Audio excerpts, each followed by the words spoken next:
माताओं के द्वारा पलती और पोषित होती है।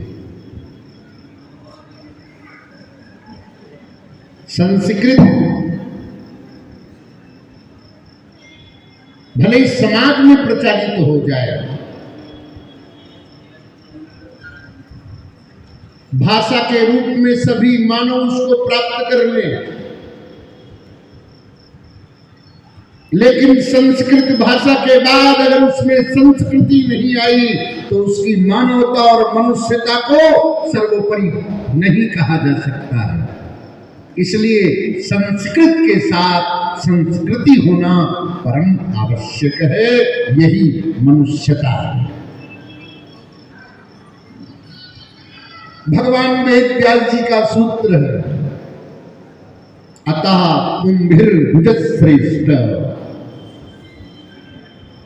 पुरुषों में ब्राह्मण श्रेष्ठ है,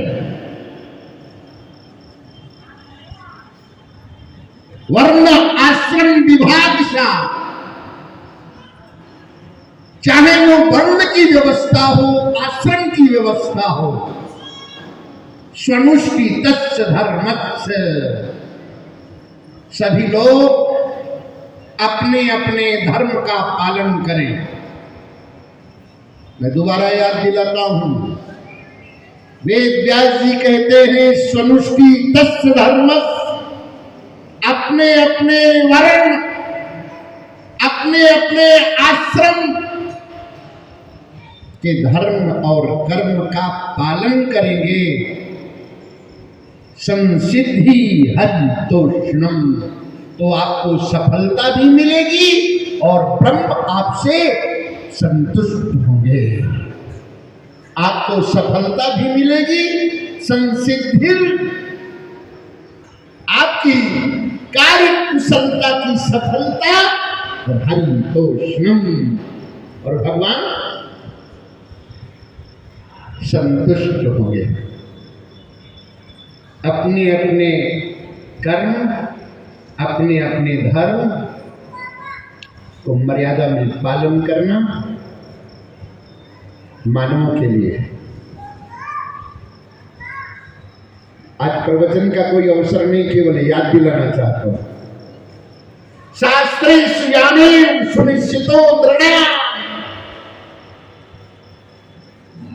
अगर शास्त्र है तो किसके लिए?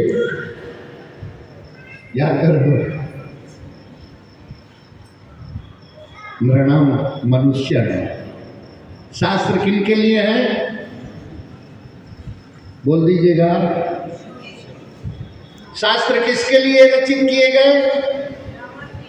भगवान ने अवतार किसके लिए लिया? मनुष्यों के लिए।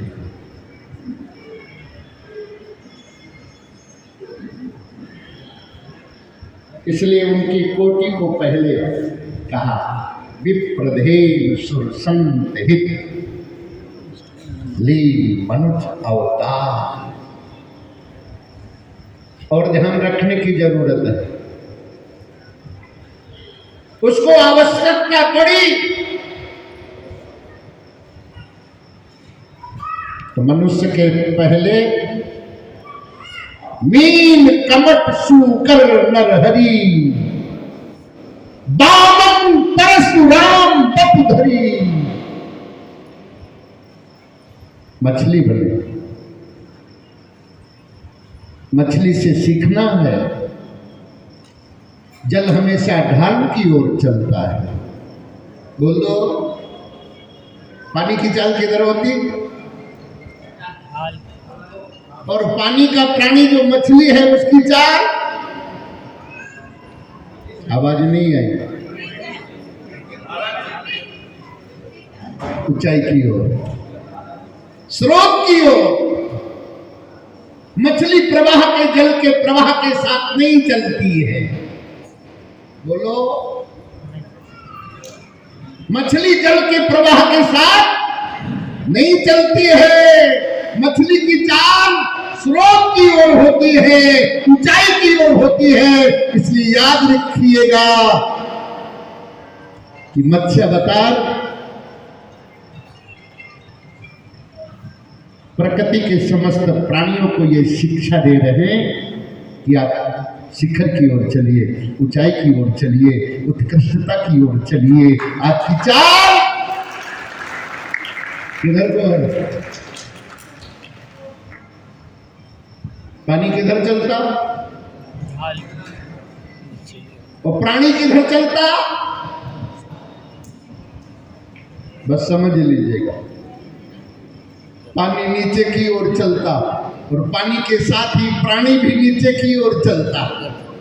इसलिए आप तब उसकी गणना मनुष्य में नहीं होती, प्राणियों में होती।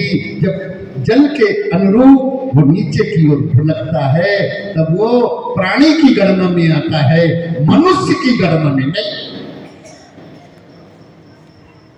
तो आप